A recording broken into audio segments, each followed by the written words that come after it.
Bismillahirrahmanirrahim. Assalamualaikum warahmatullahi wabarakatuh.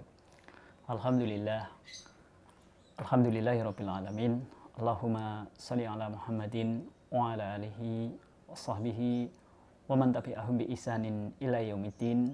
Amma ba'du. Para sahabat sekalian, rahimani wa rahimakumullah.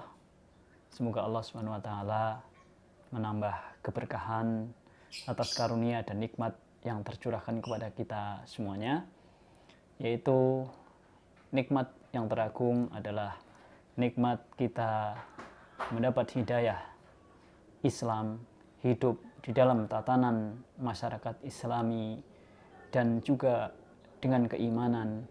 Dan para ulama mengatakan nikmat yang sangat agung juga adalah nikmat kita hidup di atas sunnah Rasulullah SAW.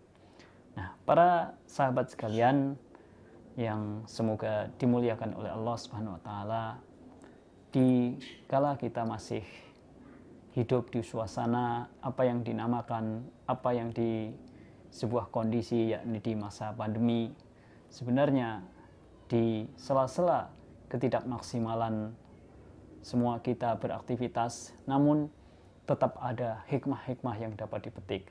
Hikmah-hikmah keimanan akan adanya takdir dari Allah Subhanahu wa taala, akan takdir dari Allah Subhanahu wa taala, baik takdir baik maupun yang buruk.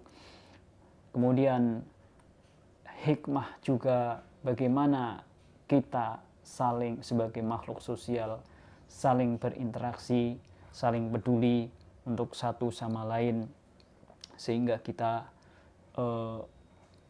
dapat saling bantu-membantu di dalam suasana yang sulit, yaitu suasana berbagai aktivitas mendapat ujian.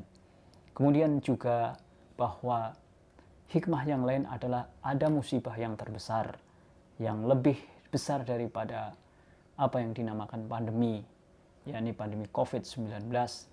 Musibah yang terbesar adalah apabila seorang meninggalkan syariat Islam yang mulia, atau tidak peduli lagi di dalam tatanan kehidupannya dengan syariat Islam yang mulia yang diajarkan, yang dibawakan oleh Rasulullah SAW. Dan juga seorang mendapat musibah besar apabila dia tidak lagi peduli dengan kehidupan beragamanya, atas dirinya, atas keluarganya. Ini adalah tentu musibah yang besar. Oleh karena itu, para sahabat sekalian yang saya muliakan, para famili saya, saudara-saudara saya yang dekat maupun yang jauh, tentunya hal itu harus kita cermati, kita ambil hikmah-hikmah, karena bisa jadi musibah pada suatu masa, musibah pada suatu kaum, musibah pada sebagian manusia, ada hikmah kebaikan di antara musibah-musibah itu untuk kaum yang lain. Dengan adanya wabah ini, misalnya seorang bisa bahu-membahu mengeratkan kepedulian sosial. Dengan adanya wabah ini, seorang yang semula abai terhadap kebersihan dirinya, kebersihan lingkungannya, maka dirinya akan menjadi peduli terhadap lingkungan, terhadap kebersihannya. Nah, begitu juga dengan adanya wabah ini, seorang bisa jadi meningkat keimanannya akan takdir dari Allah Subhanahu wa taala. Nah, makanya kehidupan seorang muslim adalah kehidupan yang sebenarnya sangat ajaib. Apabila dirinya ditimpa musibah, bersabar, itu kebaikan, dan apabila mendapat nikmat, maka baginya juga penuh rasa syukur, dan itu tentu kebaikan yang sangat agung. Para sahabat sekalian, di tengah-tengah keprihatinan, di tengah-tengah ujian, tentu kita tetap harus memahami bahwa nikmat-nikmat yang sebenarnya telah dilimpahkan oleh Allah Subhanahu wa taala kepada kita semuanya adalah sangat agung, yang tentu nikmat-nikmat tersebut harus kita syukuri. Betapa kita sering seolah-olah kita dalam interpretasi kita bahwasannya rezeki kita adalah seolah-olah hanya yang berupa materi. Rezeki kita hanya berupa kehidupan materi saja. Namun apabila kita cermati, kita sadari banyak sekali rezeki-rezeki dari Allah Subhanahu wa taala. Rizki, nikmat dari Allah Subhanahu wa taala dalam bentuk yang lain. Udara yang kita hidup, udara yang kita hirup adalah karunia yang agung. Kedipan mata, tidak ada sedetik waktu pun kita hidup melainkan itu semuanya adalah nikmat dari Allah Subhanahu wa taala. Apabila kita hendak menghitung nikmat-nikmat tersebut, niscaya tidaklah akan mampu kita. Sebesar apapun pena, sebanyak apapun tinta yang hendak kita jadikan untuk menulis nikmat-nikmat satu demi satu, niscaya pertama kita tidak mampu, kedua tidak akan cukup tinta-tinta atau pena tersebut untuk menulis nikmat-nikmat Allah SWT. Kewajiban kita sebagai seorang hamba adalah selain kita merealisasikan firman Allah di dalam surat Ad-Dariyat, wa ma khalaqtul jinna wal insa illa liya'budun, dan tidaklah aku ciptakan jin dan manusia melainkan untuk beribadah kepadaku, maka kewajiban kita adalah bersyukur kepada Allah Subhanahu wa taala atas nikmat-nikmat tersebut. Nah, di dalam kehidupan sehari-hari terkadang kita menjumpai atau bahkan barangkali diri kita belum mengimplementasikan rasa syukur yang sebenar-benarnya. Apa rasa syukur yang, hakikat syukur yang sebenarnya itu para sahabat sekalian? Yang pertama, bahwa kita bersyukur dengan hati, yaitu dengan mengembalikan semua nikmat itu hanya kepada Allah Subhanahu wa taala. Artinya dengan keimanan bahwa memahami, kita sadar dengan sesadar-sadarnya bahwa nikmat tersebut adalah karunia dari Allah Subhanahu wa taala. Ini adalah sebuah keimanan.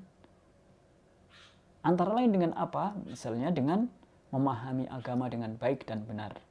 Dan tentunya kita mengagungkan Allah Subhanahu wa taala. Allah berfirman di dalam surat An-Nisa ayat 147, Allah tidak akan mengazabmu selama kamu bersyukur dan beriman kepadanya. Bersyukur dan beriman. Iman akan naik dan akan turun itu seiring dengan naiknya, seiring dengan ketaatan kita kepada Allah Subhanahu wa taala, dan turunnya apabila seorang hamba melakukan perbuatan yang tercela, perbuatan yang menimbulkan dosa.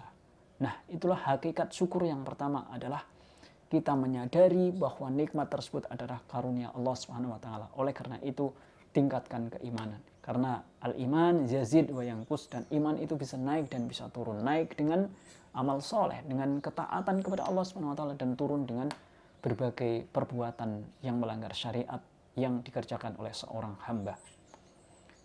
Para sahabat sekalian, rahimani wa rahimakumullah, hakikat syukur yang kedua adalah yaitu kita membasahi lisan kita dengan selalu memuji Allah Subhanahu wa taala. Dan seperti itu yang dicontohkan oleh Rasulullah sallallahu alaihi wasallam. Makanya beliau sallallahu alaihi wasallam ketika mendapat nikmat berucap alhamdulillah alladzi bi ni'matihi tatimmus sholihat. Segala puji bagi Allah, karenanya semua nikmat menjadi sempurna. Ini yang diucapkan, yang diteladankan oleh Rasulullah SAW. Artinya kita bersyukur yang kedua adalah bersyukur dengan lisan kita memuji Allah Subhanahu wa taala atas keagungan nikmatnya. Kemudian selain itu juga apabila seorang ditimpa musibah pun, seorang mukmin, seorang muslim tetap memuji kepada Allah Subhanahu wa taala dengan mengucapkan alhamdulillah ala kulli hal. Ala kulli halin. Alhamdulillah, segala puji bagi Allah dalam setiap keadaan yang saya alami. Alhamdulillah, segala puji bagi Allah dalam semua keadaan yang kita alami. Nah, inilah makanya ajaib urusan seorang muslim. Apabila mendapat nikmat, dirinya bersyukur kepada Allah Subhanahu wa taala, dan itu adalah kebaikan yang sangat agung. Apabila ditimpa musibah, selain istighfar, tentu sabar itu juga merupakan kebaikan yang sangat agung. Dan yang terakhir adalah dengan amal, bersyukur dengan mengimplementasikan bahwa semua nikmat itu untuk kita berbuat amal kebajikan yang dilandasi dengan keikhlasan oleh Allah. Beramal dengan amal yang diteladankan dengan keikhlasan dan ittiba kepada Rasulullah SAW. Adapun kalau misalnya kita memiliki harta benda yang bisa untuk menopang, untuk mensupport bagaimana kita beribadah kepada Allah Subhanahu wa taala, tentunya ini yang diharapkan seorang hamba apabila memiliki nikmat, memiliki karunia, maka menjadi wasilah ketaatan kepada Allah Subhanahu wa taala. Allah Subhanahu wa taala berfirman di dalam surat Al-A'qaf ayat 15, "Rabbku, berilah aku kekuatan syukur sehingga aku dapat selalu mensyukuri seluruh nikmat yang telah Engkau karuniakan kepadaku dan kepada kedua orang tuaku sehingga aku bisa selalu beramal soleh." Subhanallah. Para sahabat sekalian, kita perhatikan, Rabbku, berilah aku kekuatan syukur. Kekuatan syukur sehingga aku dapat selalu mensyukuri selalu nikmat yang Engkau karuniakan kepadaku dan kepada orang tuaku. Sehingga aku selalu beramal soleh. Subhanallah, sungguh sangat agung faedah dari ayat di dalam Al-Quran, surat Al-Ahqaf ayat 15. Nah, ini adalah hakikat syukur. 3 hakikat syukur yang sudah semestinya kita sebagai seorang hamba untuk merealisasikannya.